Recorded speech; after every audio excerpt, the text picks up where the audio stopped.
Okay, let's get started. Hi everybody, my name is Sebastian. I'm working for Intel, and I'm here to tell you the story about Kata Containers.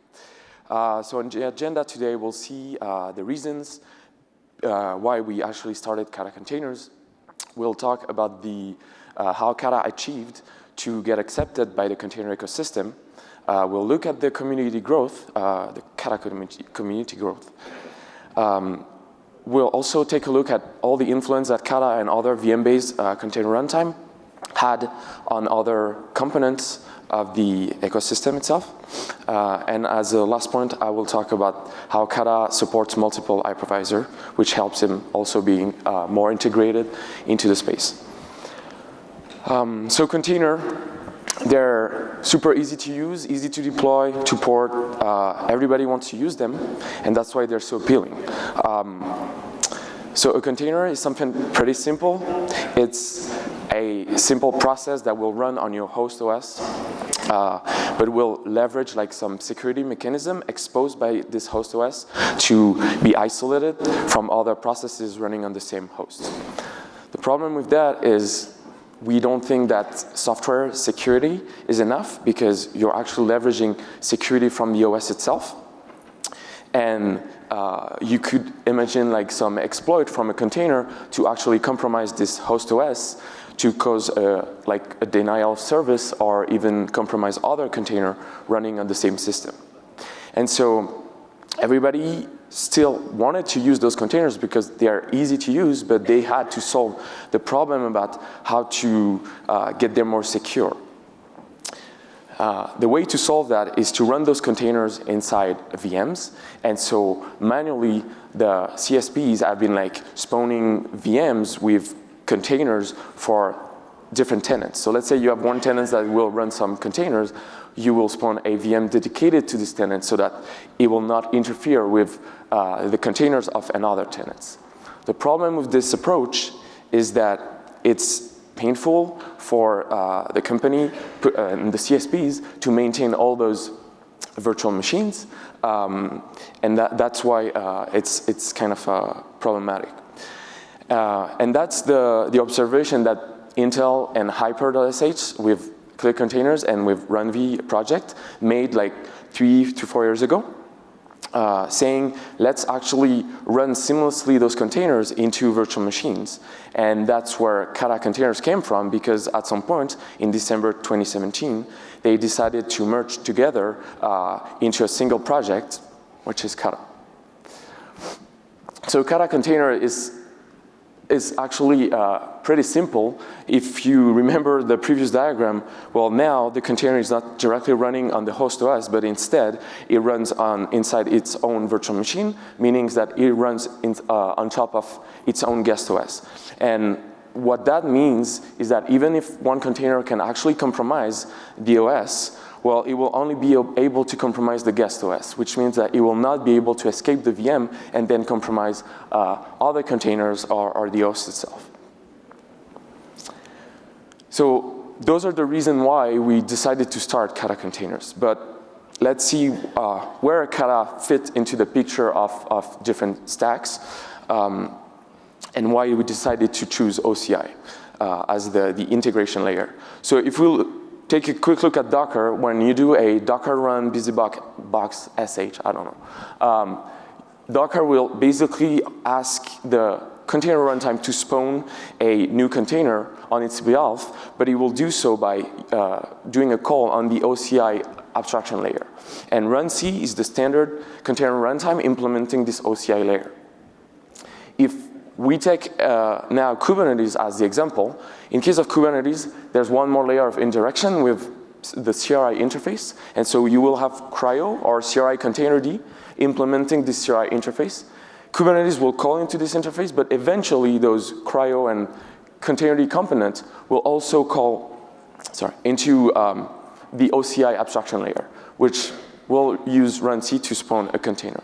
So the observation was pretty simple to say that OCI is the common layer that you need to use if you need to implement if you want to actually replace runc, the standard container runtime, with Kata.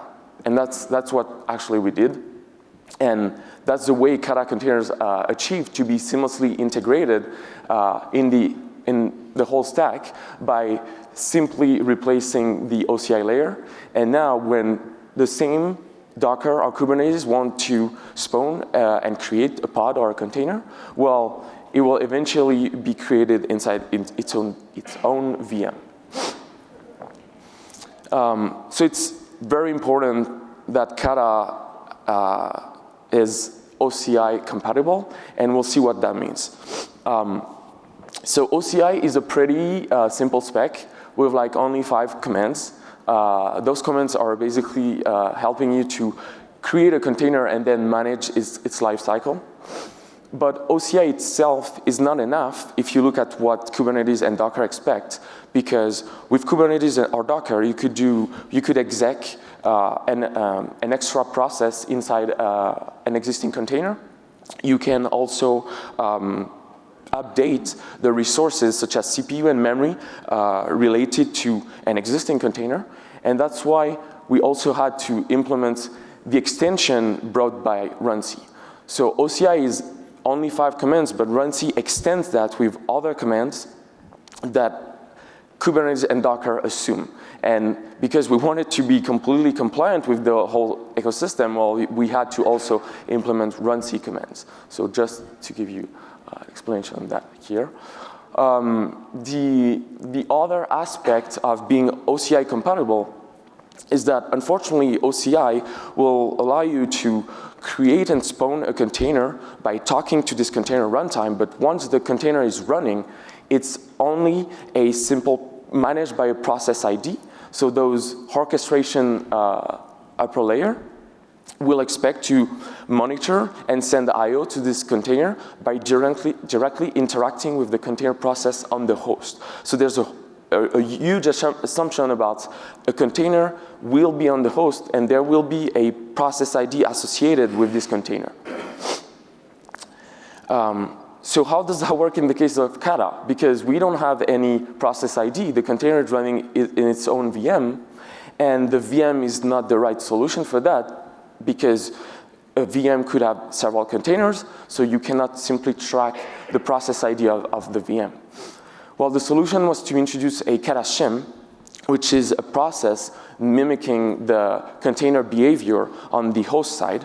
And this helps Kata to be compliant with OCI because now we provide this process ID to the orchestration so that they can interact with the container through the Kata Shim. And this Kata Shim talks actually with the Kata agent running inside the VM. Sorry. Okay, so once Kata achieved to actually be integrated in the ecosystem, we saw people being excited by using Kata, and we saw more contribution in our community.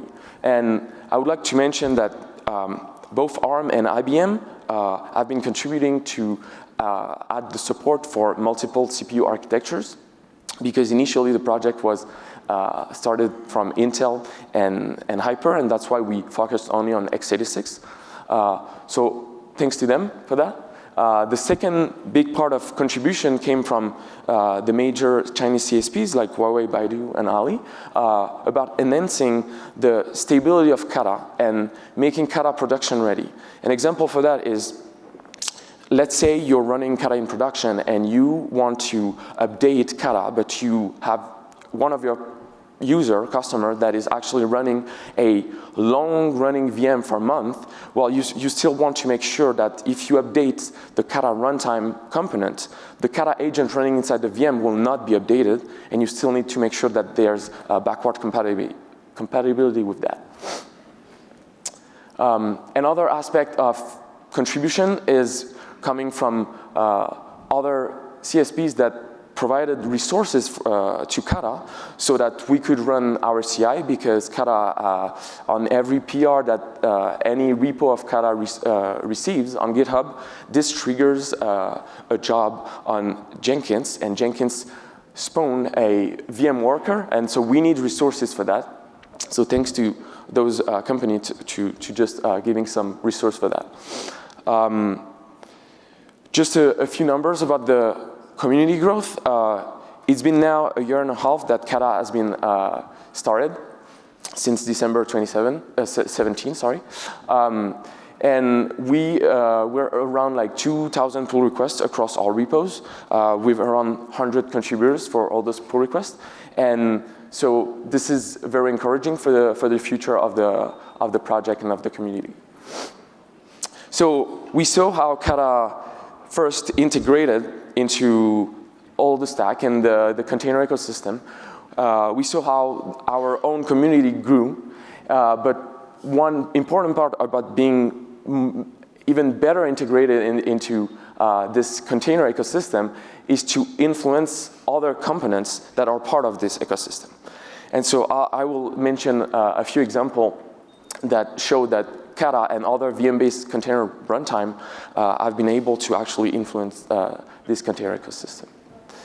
So the first example is the extension of the OCI spec that now introduce an extra structure to be able to describe that you want your container to be spawned with a specific hypervisor on a specific kernel and with a specific image. So this is very specific to a VM-based container runtime, and that's an evolution of how Kata has influenced the container ecosystem, because we achieved to push this to OCI.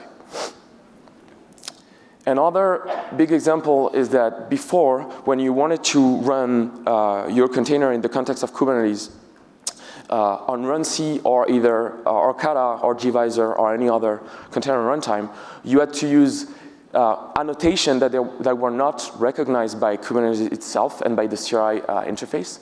But recently, since Kubernetes 1.12, we introduced the community, everybody introduced the runtime class support, which is basically adding an extra field to specify the container runtime that you want to use for your pod. And what does that mean is that in this example, if you look at your pod1.yaml, you will say that you want the pod to be run with runc, where in case of pod 2, you will say that you want this pod to be run with Kata. And then you just feed that to your kubelet so that it will schedule your pods across different nodes with the appropriate container runtime. Another evolution of CRI and of the pod specification is, and this is not there yet, but it's targeting Kubernetes 1.15. That's the pod overhead, where if you think about a workload that needs, let's say, 2 CPUs and 256 meg of RAM, well, this workload will work just fine with the constraint that Kubernetes will put on the pod, because there's no extra CPU or memory required.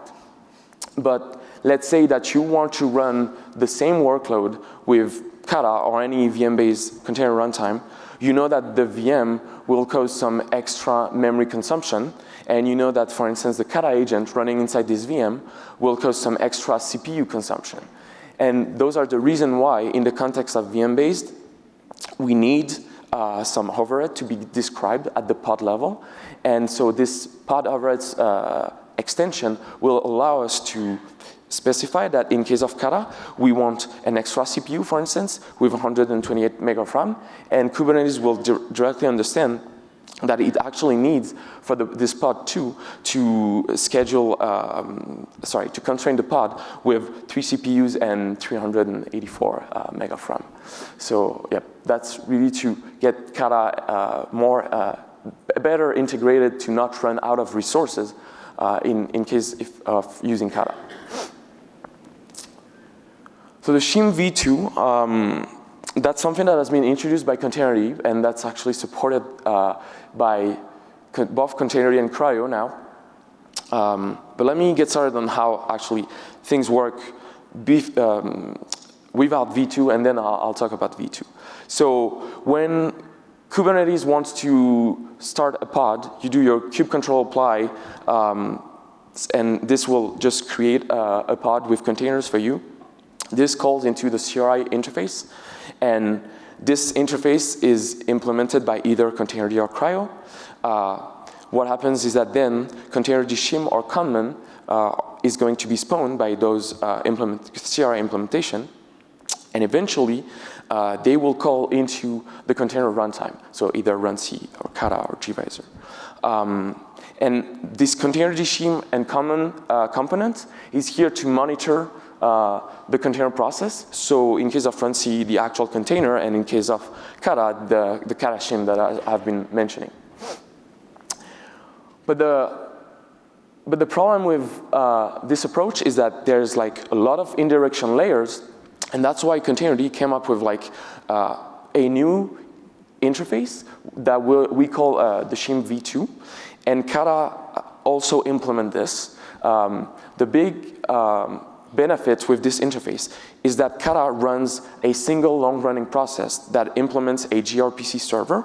So containerd or cryo directly interact with Kata through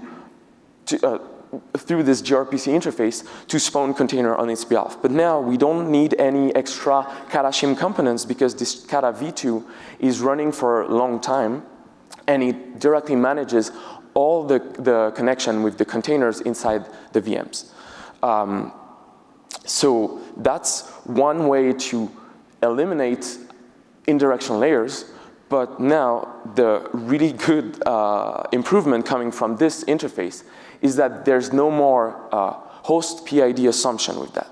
So if you look at the list of commands, they all, we can see that a subset of those commands are runc plus OCI commands that we've been seeing previously. But this interface also introduced some new ones, such as weights, stats, resize PTY. And that's very important because of weight, now you actually don't expect cryo or containerd to directly listen onto the process ID of this container process. But instead, if you need something, if you need information from a container, the only thing you need to do is to go through this gRPC Shim v2 interface, and Kata will answer to that. So there is no more assumption that something has to run on your host, and that is great because now we don't have the limitation of having to run a Kata Shim, and even more than that, with stats, we can directly return the stats from a container by directly talking to the Kata agent inside the VM. So we can support Kubernetes pod scaling, and that's a very important feature if you want your deployment to scale up and down depending on the workload that you have inside your pod, which was not possible before because Kubernetes was relying on cAdvisor, and cAdvisor was doing some assumption about process ID, and it was directly monitoring this. But you understand that the Kata Shim is not a perfect representation of the container itself. So that means that that was not perfect and the scaling was not working properly. So with this new interface, we hope that we will solve a lot of issues in the whole Kata integration. One last bit of influence, and this is more on the hypervisor and VMM side of things. So if we look at the way Kata has been sharing file system between the host and the guest, well, we've been using 9p so far. Problem with 9p is that it's not fully POSIX compliant, which causes issues for the workloads to actually, let's say you have a workload with like that tries to use symlink. 9p will maybe not support those symlinks, and the workload will not behave the way you expect it to behave, the same way it would behave with runc.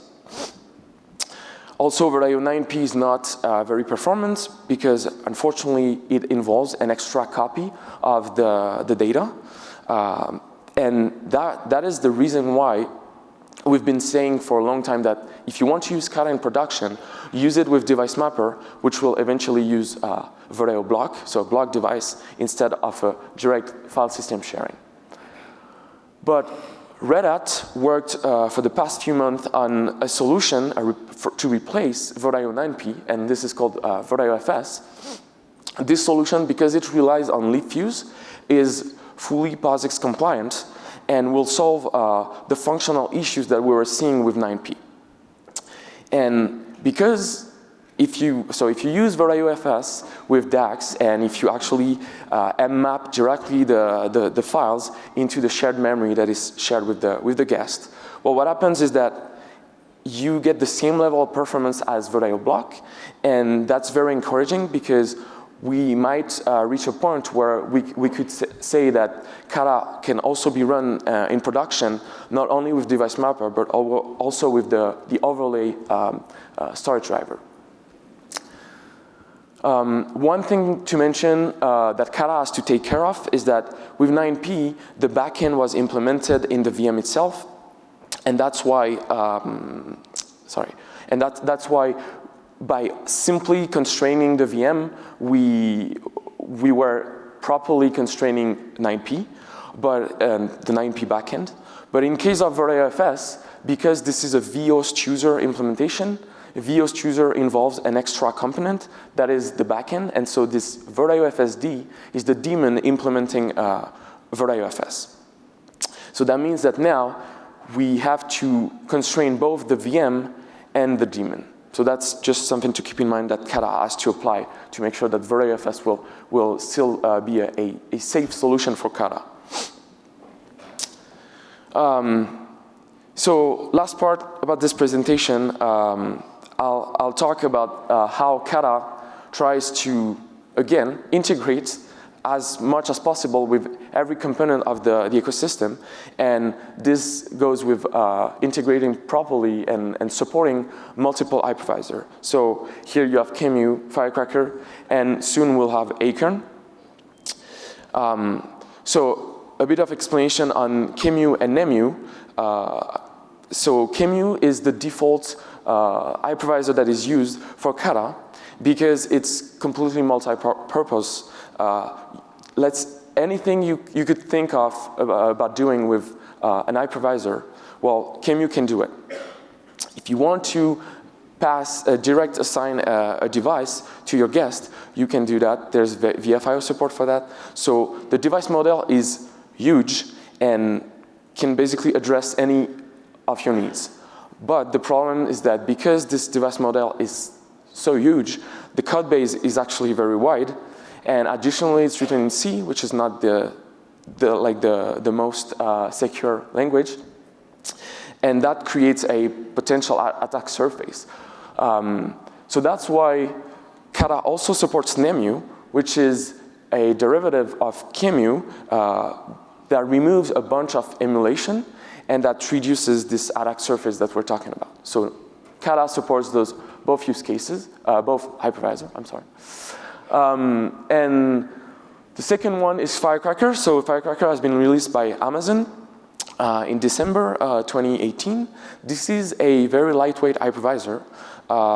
As QEMU, this is a type 2, so I forgot to mention that, but that means that it runs on top of the KVM hypervisor that is implemented by the Linux kernel.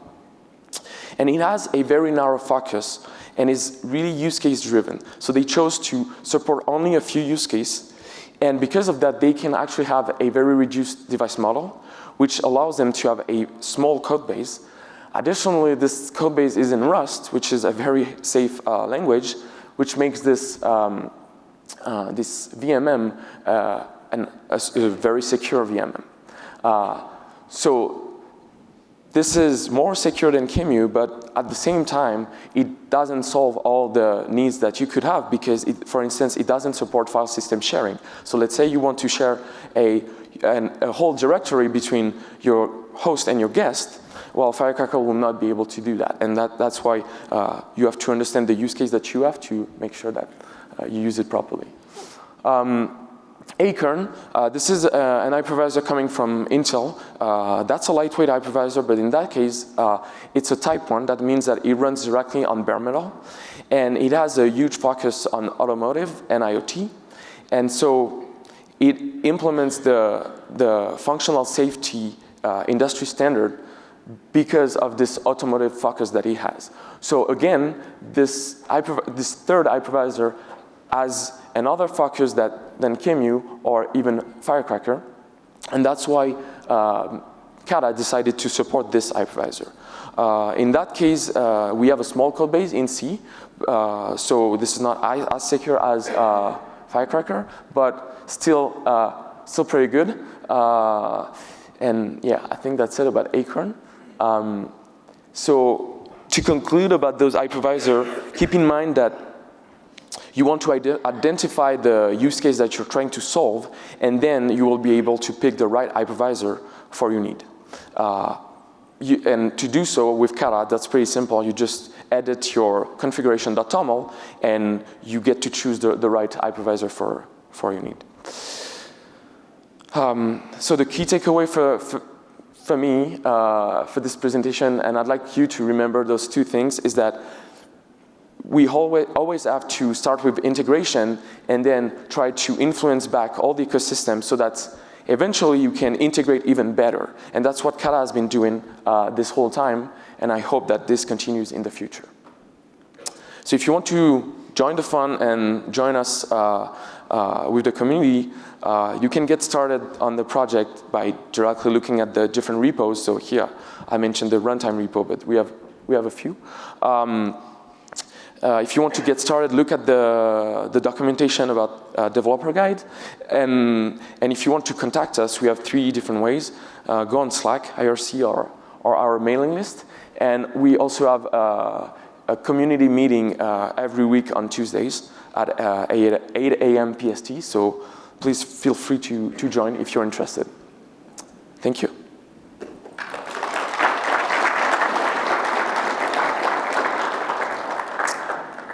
Do you have any questions? Opens? How would you compare Kata and QEMU? Kata and QEMU? Well, Kata is a container runtime. It's a container runtime. KubeVirt is meant to run virtual machines. We're not trying to run virtual machine to get a virtual machine. We're trying to run virtual machine to run a container securely inside.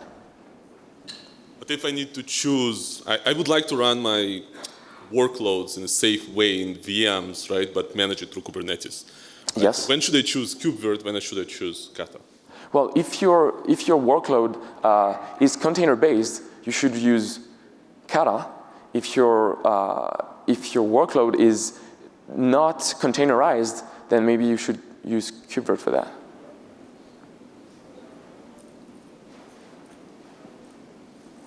Yeah, hi. Does it support, the Kata containers support the Windows workload as well?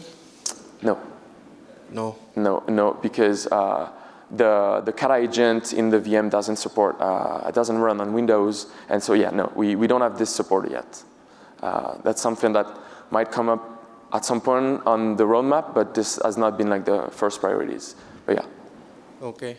And how about using the persistent storage, for containerized VMs like Kata? Mm-hmm. So can we use the third-party storage in order to back the persistent storage, persistent volumes? Yeah.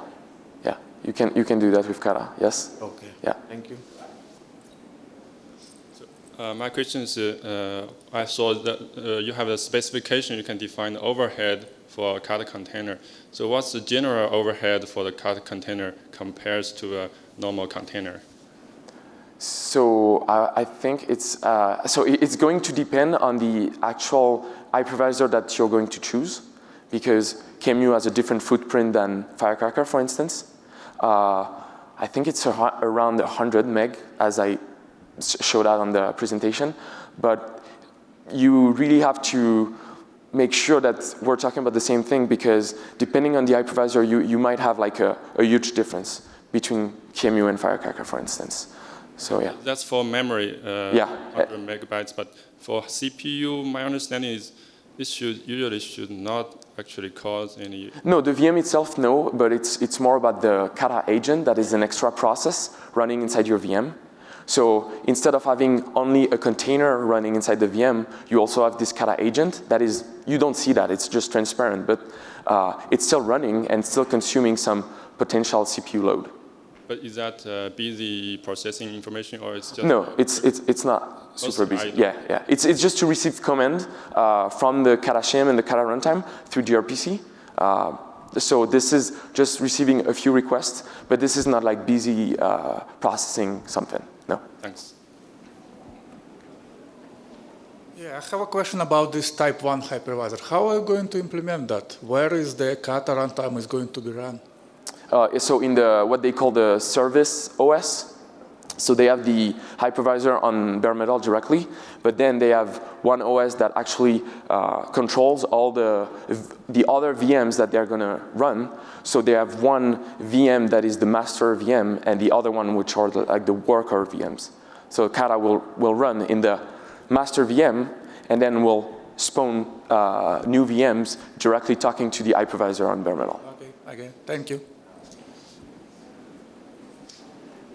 You touched on the storage. What about networking? Any constraints that Kata introduced for networking? Sure. Constraints for networking? That's sort of getting supported. Oh, no, it's supported.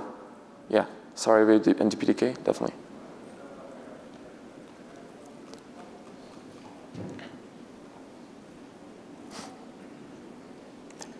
Okay, thank you for attending.